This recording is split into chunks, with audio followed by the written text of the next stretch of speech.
Necəsən Aytəkin? Yaxşıyam, sən necəsən? Deyirəm, heç dəyişilməmsən.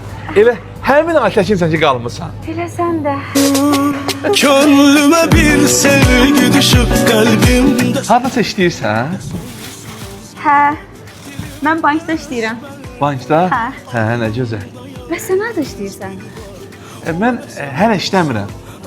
Havaların qızmanı gözləyirəm. Hava qızan kimi bulvara marojna aparatı qoyacağam. Mınla. Gözləri dəydi gözümə, məst oldum ha. Ver götürüm də. Yox, mənim əlimdə bir dənə deyil, səndə çoxdur, narahat olma. Əşi yox, ver. Ay yox, narahat olma, ağır Deyirəm, var. ver də sənə qıyamam mən, ver. Gözləri dəydi gözümə, məst oldum ha. Maşın haradadır? Deyir, burada.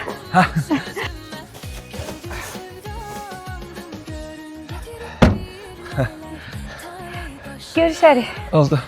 Sağ ol. Sağ ol.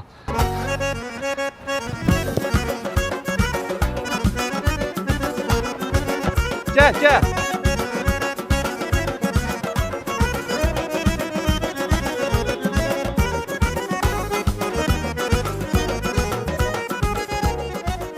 Kulaklara koymuş o maşına. Aytəkin! Kuloklar!